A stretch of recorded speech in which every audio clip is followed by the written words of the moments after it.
Hi, Tracy Birmingham here. In this video, we are going to I'm going to show you how to edit the inputs. Whoops. The inputs as well as the buttons, and I'll show you how to do that.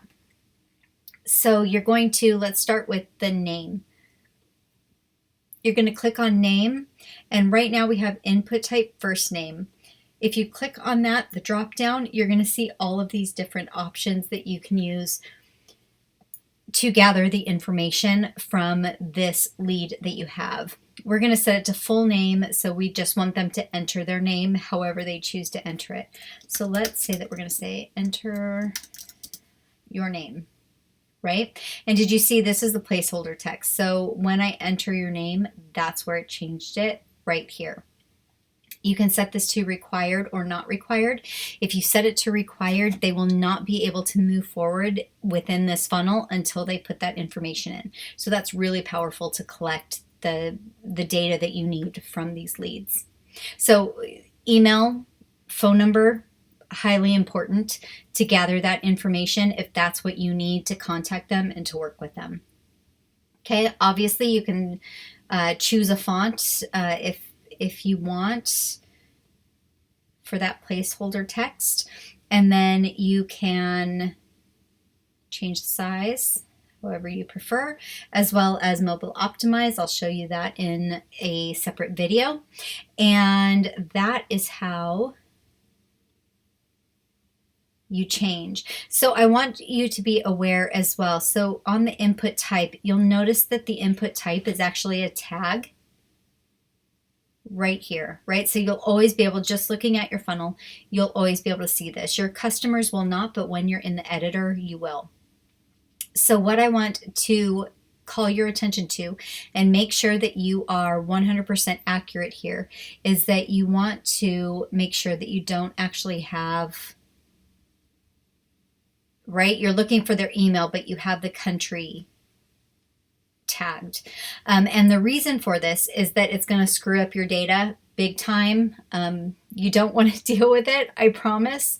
So go ahead and make sure that the tag is matching the information that you're wanting to gather so that your email can be, or I'm sorry, your data can be spot on. And then let's type in there, and you saw how that changed into enter your email. We're also going to make that required, and we're going to click out of the editor. Okay, so those are your inputs. And then we're going to go to get instant access now, and we're going to click on that. Now this is a button, and when you have an opt-in like this, what you're going to want to do is you're going to, sometimes you see that it's set for submits the page, right? Sometimes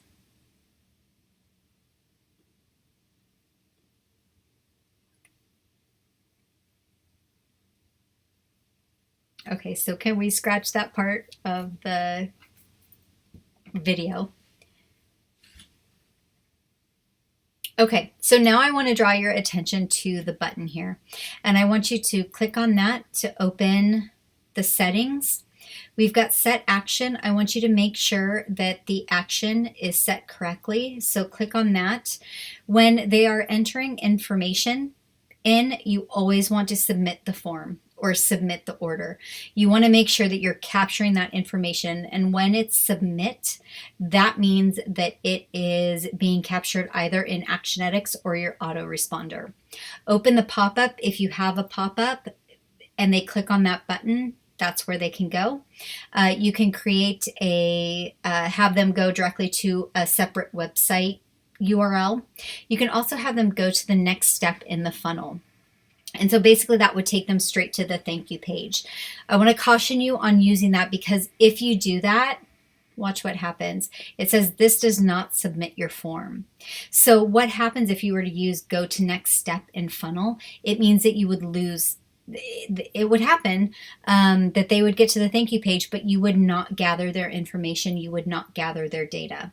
So you want to make sure that you are on submit order, submit form to make sure that you capture the lead, that you capture the information. You also have scroll to a new row section. You don't need this for an opt-in.